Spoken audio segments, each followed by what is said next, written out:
Without any explanation, God decides to kill Moses. He doesn't follow through with it, right? You know that Moses continues living. But with very little explanation, we learn God wants to kill Moses. And up until that point, things have been going pretty well between them. God appears in the burning bush. They're developing their relationship. Moses has some insecurities. God helps him overcome those. But in chapter 4, which is where we are, verse 24, we get this passage. It says, at a lodging place on the way. So Moses is on the way from the wilderness where he had fled back to Egypt where the people are. At a lodging place along the way, the Lord met Moses and was about to kill him. Verse 24, verse 25, but Zipporah, Moses' wife, took a flint knife, cut off her son's foreskin, and touched Moses' feet with it. Surely you are a bridegroom of blood to me, she said. So the Lord let him alone. It's the weirdest story, right? I told you the Old Testament is weird and wonderful. We have no explanation before or after this. There seems to be maybe some plot holes, maybe some missing information here. But right at the moment, you might be tempted as a Latter-day Saint to say, oh, this is one of those areas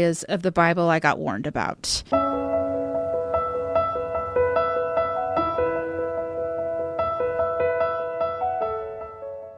Welcome back to Come Follow Me with Fair Old Testament Year. I am Jennifer Roach Lees. Today we are talking about Exodus 1 through 6. We are going to continue on our normal pattern of talking through things. There's 4 things that we're talking about in this podcast when it comes to the Old Testament scriptures. What's the story? What's the narrative? What themes do we find? How do we interpret them?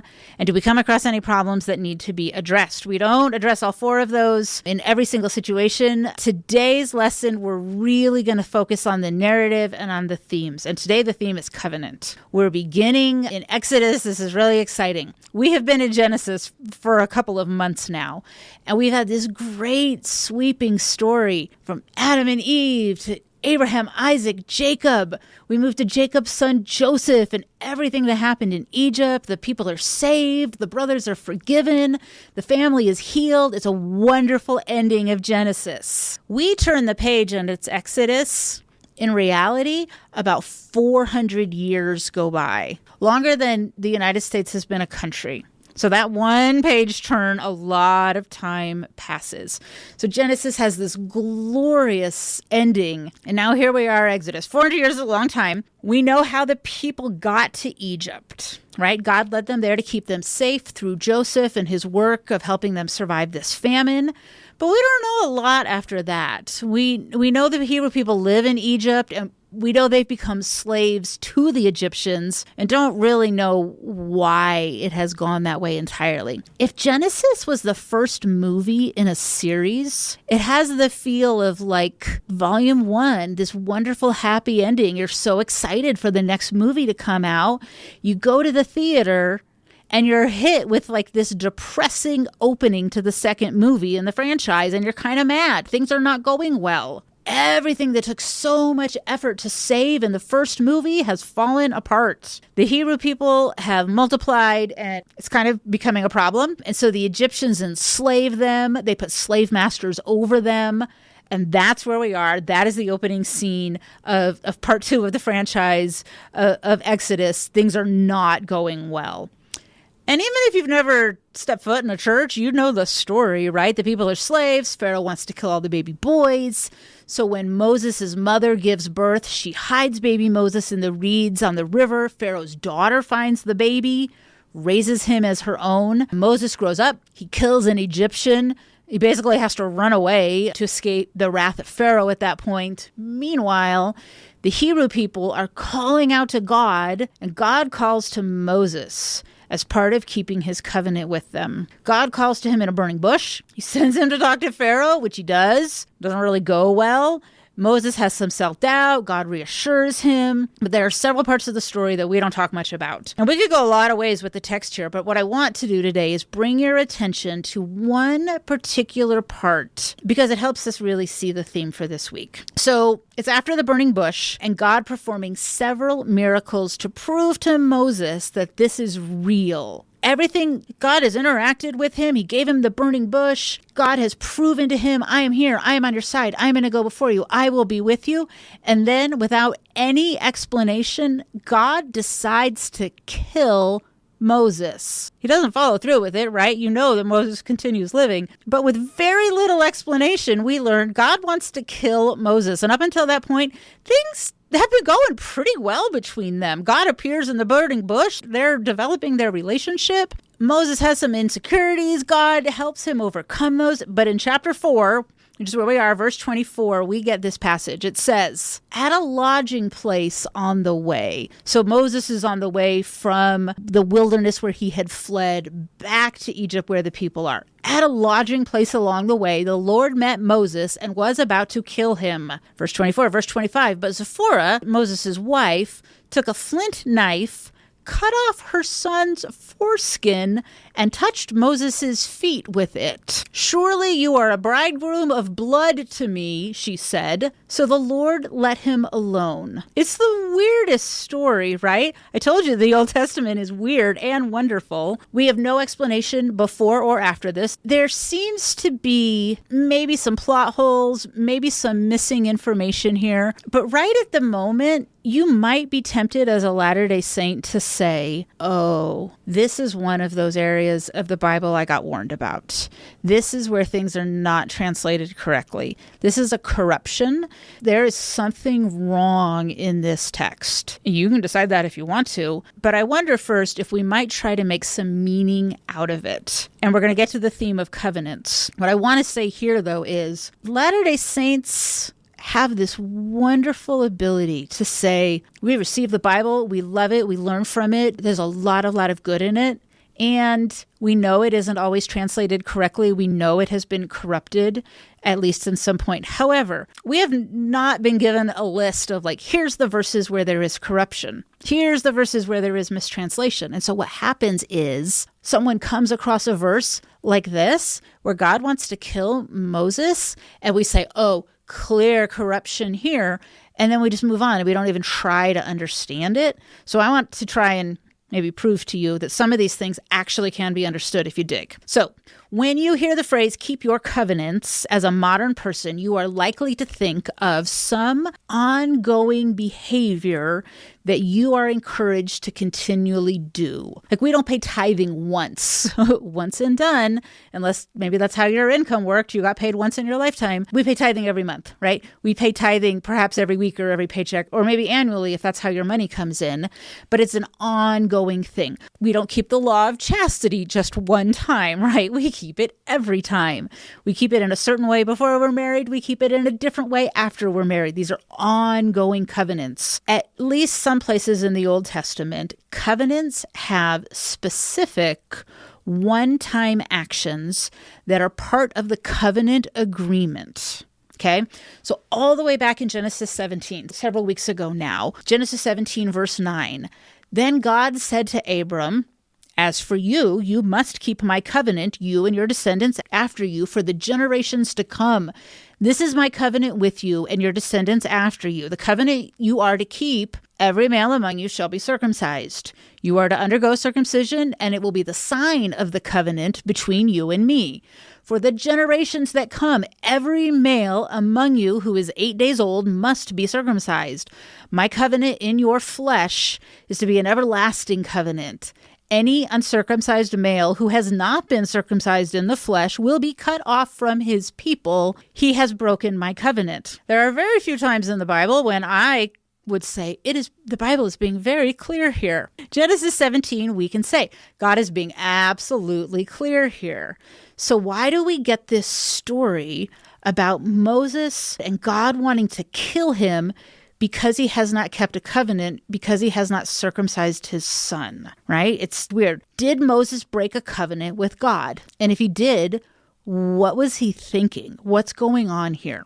So, Exodus 4, God is upset at Moses for not keeping part of the covenant. Was Moses circumcised, right? Exodus 4, God's mad because Moses didn't circumcise his son. But was Moses himself circumcised? Well, we don't know. The text doesn't tell us either way, but we could reason a few things out. One, even though Pharaoh's daughter adopted Moses, he was with his mother both before and after she put him in the basket. If you remember, Pharaoh's daughter finds Moses and she gives him back to his own mother to act as wet nurse. So his mother is the one caring for him in his infancy. Hebrew boys were to be circumcised on the 8th day. It's reasonable to believe that he would have been circumcised like any other Hebrew boy, whether that 8th day came before or after the basket incident. So probably yes. However, Moses flees Egypt for Midian after killing an Egyptian. This happens when Moses is an adult. It's impossible to know exactly how far away he goes. It's somewhere between like 200 and 400 miles. Midian is an area, maybe 300-ish miles if you hit the middle of Midian. The people there do not know or worship as the Hebrews do, so they have no covenant with the Hebrew God. And baby boys were not likely to have been circumcised there, or if they were, it certainly was not part of a covenant with God. Moses meets and marries his wife, who is from Midian. She's not a Hebrew woman. She's not an Egyptian woman. She lives here, probably 300 miles from where the Hebrew people are living, where the practices are entirely different and circumcision is very unlikely to have happened. It is reasonable to think that Moses' son was not circumcised, at least in part, because his wife, Zipporah, was not one of the Hebrew people. Neither was her father, neither were any of her kinspeople. So when God wants to kill Moses, his wife somehow understands that this is because the boy, their child, is not circumcised. And this is speculation. The text doesn't tell us this. It seems likely that she understands why this is happening. The son was raised in her culture, away from the Hebrew people. And in her culture influences the decision not to circumcise him. So it's significant that she is the one who completes the task. She's actually probably kind of mad about it. She says to Moses, "Surely you are a bridegroom of blood to me." And there's considerable debate about what that actually means. My own interpretation of that is something like, look, Moses, I don't like this custom. This is not what my people do. This is not how I grew up being taught. But if we are really going to do this, we have to be all in. And it's my culture that's keeping us from obeying.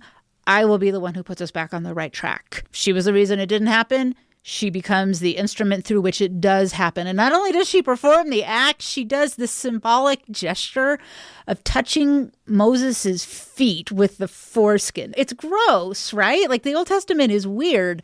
Why does she do this? Well, in the ancient world is all about symbols. And in the ancient world, feet hold a lot of symbolic value. To place something at the feet of the Lord means to submit something to him. At the burning bush, Moses is told to take off his sandals as a sign of his submission to the authority and holiness of God. In other places, God says, "Sit at my right hand. I will make your enemies a footstool for your feet." It's a sign of submission, agreement to authority. So Zipporah performing the circumcision and touching Moses' feet with it, it's a means to show that she is on board with this covenant. Even though it's clear she kind of doesn't get it. She kind of doesn't like it. If there's a lesson here, it's something like keeping covenants is hard. And you might even have very mixed feelings about it at times. And yet the Lord still wants your obedience, and you will still be blessed in your obedience. As soon as Moses' wife does this, that part of the story is over. It lasts like 2 or 3 verses. She takes care of the problem. Boom, they are back on track. The other theme I really want to point out to you here is the promise, possession, loss, restoration cycle. This theme is woven in the Old Testament, and it's one of my favorite parts to point out to Latter-day Saints because we see our own role in restoring the gospel. Basically, what happens over and over and over again in the Old Testament, God will promise something. The people will be given possession of that promise, like the Hebrew people are given possession of land that God promised them. A loss will come. They get run out by the Babylonians, right? They get captured and enslaved by the Babylonians at some point. And then restoration comes again. God promises, they get it, they lose it, God gives it back to them. This theme is woven all throughout the Old Testament. Sometimes people who are not as familiar with our faith have the idea that the restoration is just this made-up thing, not part of an actual pattern that God established thousands and thousands of years ago. It's not a category for them, perhaps, so they can't see it in the same way that we can. I think it's a fun one to point out, so we'll spend some time on that today. We have to go all the way back to Abraham to find the promise here. Genesis 12, 15, 17, about 5 weeks ago in our Come Follow Me, God promises Abraham 3 things. You'll be a great nation, you will have your own land, you will be a blessing to all nations. And by the end of Genesis, we are starting to see some of that take shape. Abraham, Isaac, and Jacob have kept their covenants. Jacob's 12 sons become the 12 tribes of Israel. Genesis 28, God tells Jacob in a dream, this is 28, 13 to 15, the land on which you lie, I will give to you and to your offspring. And by the end of Genesis, we see his son Joseph be the blessing that saves them from starvation, blessing not only his own family, but families of everyone in the area. It may not have been like the fullest restoration or the fullest actualization of the 3-part promise yet, but they are well on their way to possessing the realization of that promise. But Genesis ends and we turn the page to Exodus, and 400 years have passed, and at the beginning of Exodus, things have fallen apart. The people are enslaved. All seems lost. Possess land? Like, what are you talking about? We're slaves. We can't possess anything. If you were alive at that time, you might be very tempted to think God does not keep his promises. He has forgotten us. Covenants aren't real. Everything is lost. In the middle of that despair, of course you would be very tempted to feel that way. Why would God allow all this to happen? Why does Exodus have that opening? Well, I am not the official spokesperson for God, so at the end of the day, I don't know either. However, I will tell you what I think. God lets this happen because you and I need to know that not only can he put things together once, he can do it again. And if they get lost, he can restore it again. And you and I need to know that because our lives fall apart too. And somewhere along the line, the propagation of the gospel fell apart. Somewhere along the line for you, a loved one is going to die. Dreams for things that are good and holy and that you believe God promised you are not going to happen. We believe we're supposed to follow one route and God puts us on another route for reasons we cannot understand. And if you were living around the time of Moses, you might be tempted to think, at one point in my life, I thought God had a plan for me, but I guess I was wrong. God shows us this cycle, promise, possess, loss, and restoration. He shows us this cycle because we need to understand that cycle because we live in it. Not only are we living in the time of the restoration of the gospel, but we personally are somewhere in that cycle of God promises us things. Sometimes we get to possess them, or at least we get the vision that it is likely to happen. A loss comes along and we're tempted to despair before God restores, before God proves that he keeps his covenants. Okay, conclusion, that's Exodus 1 through 6. Next week is Easter, so we're going to hop over to the New Testament, talk about kind of the Last Supper, how that relates to Passover. We won't leave Exodus behind entirely because we will be talking about Passover. Bringing those two passages together is going to be a lot of fun. Looking forward to it, and we'll see you then.